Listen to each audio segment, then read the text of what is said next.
अभी हाल फिलहाल जो है ना, नॉर्थ कोरिया जो है राउंड ट्रिपिंग के मामले में पकड़ा गया है। 250 कंपनी सेल कंपनी के जरिए राउंड ट्रिपिंग कर रहा था। राउंड ट्रिपिंग के जरिए वो वैसे देशों को पैसा भेजेगा जो देश उसको न्यूक्लियर सामान उसको भेजे ताकि वो परमाणु बम बना ले। नॉर्थ कोरिया परमाणु बम क्यों बनाना चाहता है वो अलग इशू है, हम लोग उसके बारे में बातचीत करेंगे। लेकिन पहले हम लोग देखते हैं कि राउंड ट्रिपिंग होता क्या है।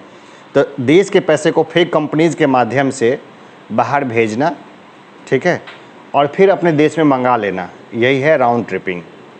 तब हाँ, घूम फिर के वहीं आ गया, राउंड ट्रिपिंग आ गया। जैसे कि उस दिन सर से बात कर रहे थे ना हम कि अमित शाह का बेटा को कैसे 16,000 गुना का फ़ायदा हो गया, कैसे वो एकदम उछल गए थे, समझ रहे हैं ना। तो ये जो उछल गए थे तो वो पैसा कैसे 16,000 गुना बढ़ सकता है। इसी देश की इकोनॉमी में कोई ऐसा व्यवसाय बताइए जिसमें आप 50,000 रुपया लगाइए और वो 16,000 गुना बढ़ के आपको जो है कुछ करोड़ों में चला जाए। 16,000 गुना उसका एकदम ऑफिशियल वो भरा है इनकम टैक्स रिटर्न में, ठीक है।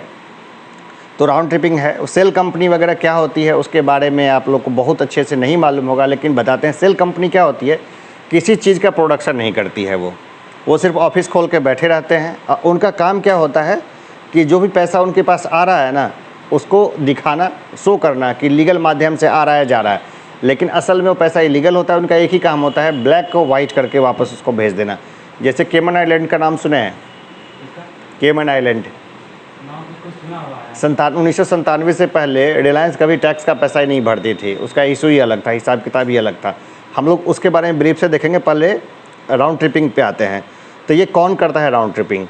तो जैसे बड़े पॉलिटिशियन हैं वो राउंड ट्रिपिंग करते हैं, और राउंड ट्रिपिंग को बहुत आराम से छुपा भी जाते हैं।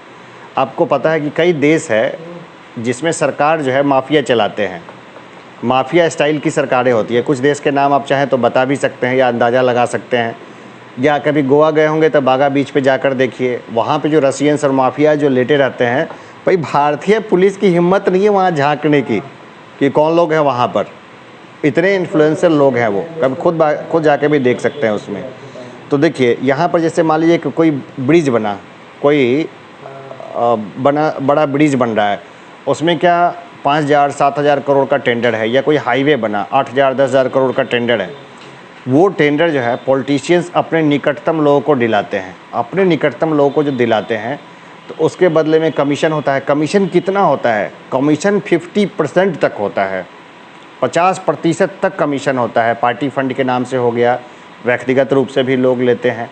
लेकिन इतना पैसा कोई 10,000 करोड़ या 15,000 करोड़ या 5,000 करोड़ रुपया सीधा अपने पास नहीं रख सकता है, समझ रहे हैं ना, सीधा अपने पास नहीं रख सकता है। तो वो क्या करते हैं, डिफरेंट सोर्सेज से, जैसे दिखाया कि हम कुछ इंपोर्ट कर रहे हैं, चीज़ तो उसका कम है, दाम तो कम है और क्वांटिटी भी कम मंगाया, लेकिन दिखाया कि हम इंपोर्ट कर रहे हैं, तो पैसा को फट से पुश किया, पैसा बाहर चला गया, ठीक है ना। अभी जैसे डबल टैक्सेशन सिस्टम जो था वो हटाया जा चुका था, समझ रहे हैं। डबल टैक्सेशन सिस्टम था ना, डबल टैक्सेशन सिस्टम मॉरिशस के साथ भारत का नहीं है। यानी मॉरिशस अगर भारत में पैसा अगर डालता है तो मॉरिशस को नहीं देना पड़ता था टैक्स। तो आपको आश्चर्य होगा कि सबसे ज़्यादा भारत में पैसा जो लगता था वो लगता था मॉरिशस का, यूएसए का नहीं, चीन का नहीं, और किसी देश का नहीं, किसी विकसित देश का नहीं। जो मॉरिशस जो देश है हिंद महासागर में है मॉरिशस, शायद कुछ गलत बोल दिए थोड़ा सा, सेशल्स है हिंद महासागर में। मॉरिशस का लोकेशन फिर आपको बताएंगे डिटेल से अच्छे से। तो वहाँ मॉरिशस जो है ना, मॉरिशस से राउंड ट्रिपिंग के जरिए खूब पैसा आता था। नंबर 1 इन्वेस्टर था हमारे यहाँ मॉरिशस, अब वो शिफ्ट होकर चला गया है सिंगापुर। तो ये जो भी पैसा जो है ना वो मतलब ऐसे ही पैसा है, इसी तरह का पैसा राउंड ट्रिपिंग का पैसा है। राउंड ट्रिपिंग का पैसा दरअसल होता काला धन ही है, लेकिन सफ़ेद होके आता है। फिर दिखाएंगे कि हमारे देश में फलाना कंपनी फलाने को इन्वेस्टमेंट की है। तो वो जनरली जो इन्वेस्टमेंट होता है उसमें शेयर में बड़े नेताओं के बच्चे, उनके रिश्तेदार, उनके साले बहनोई इस तरह से ऐसे एम्बेडेड होते हैं कि बस पूछिए नहीं। ये जो चिल्ला चिल्ली करते हैं ना लोग कि राजनीति में वंशवाद, जिनके वंश के लोग राजनीति में नहीं हैं, समझिए वो भी राउंड ट्रिपिंग में बहुत अच्छे से इन्वॉल्व हैं। ये बहुत कॉमन सी बात है। दूसरा बात आपको ये देखें कि इससे होता क्या है राउंड ट्रिपिंग से। जैसे बनारस में एक पुल गिर गया, जाहिर था उसमें सब स्टैंडर्ड मटेरियल का यूज़ किया गया था, बेकार चीज़ का यूज़ किया गया था। अब जैसे ही वो पुल गिरा कि सोशल मीडिया पे चलने लगा कि रिजर्वेशन से अगर इंजीनियर को हायर करोगे तो ऐसा ही होगा। तुरंत ये चीज़ फैलने लगा और सोशल मीडिया में तुरंत डाइवर्ट हो गया। फिर एक और मैसेज फ्लैश हुआ कि नितिन गडकरी के बेटे सारंग गडकरी का इसमें ठेका था, लोग उधर मोबिलाइज हो गए। लेकिन सच पूछिए तो आज तक ये नहीं पता चला कि उस पुल को बनाने वाली कंपनी कौन थी और उसके ऊपर में क्या कार्रवाई हुई। सरकार की तरफ से कोई स्टेटमेंट नहीं, स्टेटमेंट एकदम शांत चुप, है ना। ये हाँ, इसको रिजर्वेशन वाले को लेकर के था और दूसरा नहीं, और दूसरा मुद्दा था ये इसको लेकर के क्या बोलते हैं सारंग गडकरी को लेकर के। लेकिन आप देखिए तो पुल बनाने वाला जो काम होता है वो टेंडर होता है, उसका टेंडर में रिजर्वेशन होता है सिर्फ इन्फ्लुएंशियल पीपुल का। प्राइवेट कंपनीज है वो ऐसे भी जानते हैं कि 100 में से 90 जो नौकरियां हैं वो चली जा चुकी है प्राइवेट सेक्टर में। हाँ, तो ये सारे प्राइवेट सेक्टर का काम होता है जिसमें रिजर्वेशन का कोई लेना देना नहीं था। दूसरा, नितिन गडकरी का बेटा सारंग गडकरी इसमें शामिल है या नहीं है, ये बात सरकार को बोलना चाहिए था। लेकिन सरकार जो है वो बिल्कुल खामोश रही, कुछ नहीं बोली इसके बारे में। तो कहते हैं धन्य हो सरकार, आप लड़ेंगे चीन से, है ना। आप सोचते हैं कि चीन से लड़ें जो अपने यहाँ भ्रष्टाचार को, करप्शन को लगभग कम कर चुका है, ख़त्म तो नहीं किया है लेकिन कम कर चुका है, और जो लोग गलत होते हैं उनको फांसी पे चढ़ा देता है। लेकिन आप क्या करते हैं, नहीं, आप खाली हिंदू मुस्लिम वगैरह में लगे रहते हैं। अब देखिए कि सरकारें भ्रष्ट क्यों होती है, हमारे यहाँ सरकारें भ्रष्ट क्यों होती है। तो डेमोक्रेटिक सरकार को क्या है ना, इलेक्शन लड़ना पड़ता है। अब भाई आप पेपर में हमेशा दिखेंगे, जैसे कल पेपर के पहले पन्ने पर था कि बिहार का बेटा दे रहा है चीन को जवाब, यानी रविशंकर प्रसाद के बारे में लिखा हुआ था कि ऐप डिलीट करा के वो चीन को जवाब दे रहे हैं। पता है, ऐप डिलीट करा रहे हैं तो चीन को ऐसे जवाब दे रहे हैं। रविशंकर प्रसाद जी अभी हाल फिलहाल अपने बेटी का शादी किए थे, बेटी या बेटे का दिल्ली में शादी किए थे, पटना में जहाँ पे मेरा ऑफिस है ना, ऑफिस था जहाँ पर, उसी में आगे जाके अंदर में उनका घर है, कोई नहीं रहता है, ना किराए पे दिए हुए हैं, पूरा घर को ताला बंद। हजारी जी का भी उसी में लेन में था, घर था। लेकिन इन लोग का क्या सिस्टम है ना कि घर पूरा बहुत बड़े बड़े घर, अब मतलब इतना ज़्यादा कॉस्टली घर है और रहने वाला कोई नहीं, रेंट पे भी नहीं किसी चैरिटी संस्था को दिया इन्होंने, चैरिटी संस्था को भी नहीं दिया, ठीक है। सारा काम ब्रांडिंग का। अब वो क्या ऐप डिलीट कराने से क्या हो जा रहा है, ऐप जो है जो डिलीट हो गया तो जो चाइना को होगा वो तो हमारे यहाँ के जो बहुत नीचे के लोग थे जिनको कोई प्लेटफॉर्म नहीं मिला था वो उस प्लेटफॉर्म पे आए थे। अब भाई आप अपनी ज़मीन छुड़ाओ ना, पहले ज़मीन छुड़ाओ, टिकटॉक जैसे अपने यहाँ खुद ही सिस्टम को बनाओ।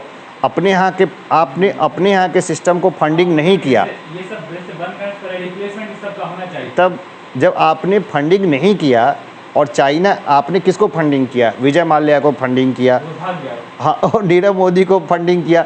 10 लाख करोड़ का एनपीए है। अगर आपने 2 लाख करोड़ भी ऐसे लोग जो आईआईटी से या कोई अच्छे संस्थान से डिग्री लेकर के आ रहे हैं या जिनके पास पर्याप्त क्वालिफिकेशन है, उनके वेंचर को अगर आपने फंडिंग दिया होता तो आज स्थिति ऐसी नहीं होती। लेकिन आपने भगोड़ों को फंडिंग दिया, अभी भी वही कर रहे हैं। तो डेमोक्रेटिक सरकारें भ्रष्ट क्यों होती है, हम इस पे आते हैं। तो सबसे पहले उनको इलेक्शन लड़ना पड़ता है। तो इलेक्शन जो उनको लड़ना पड़ता है तो उसमें काफ़ी खर्च होता है इलेक्शन में।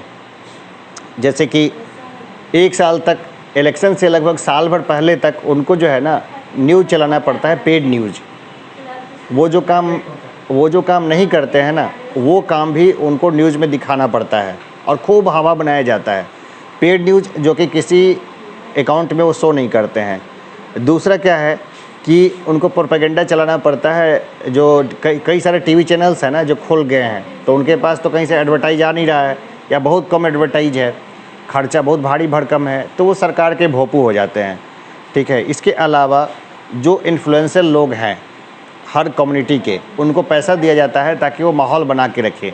और कई लोग एक स्टेप और आगे जाके जो वोटर होते हैं, मतदाता, उसको तक पैसा पहुंचाते हैं। तो इस तरह से मतलब एक विधायक का भी अगर इलेक्शन लड़ना हो तो खर्चा जो है 5 से 6 करोड़ का हो जाता है, मामूली सा।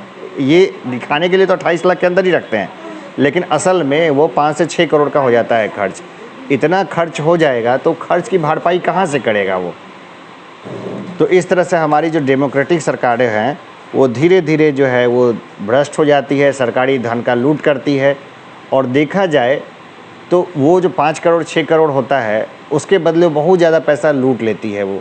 तो इसका बहुत नुकसान है। इस तरह से हम लोग चीन से क्या, हम लोग और कोई पाकिस्तान से हम लोग इस तरह से नहीं जीत पाएंगे ढंग से, बांग्लादेश से नहीं कर पाएंगे, आए वो नेपाल और नहीं कर रहा। नेपाल और हमें समस्या वो करा। बात तक कभी नहीं किया। हाँ हाँ हाँ, अगर हम लोग ईमानदारी से चलें, ठीक है, तो हमारा बहुत भला होगा।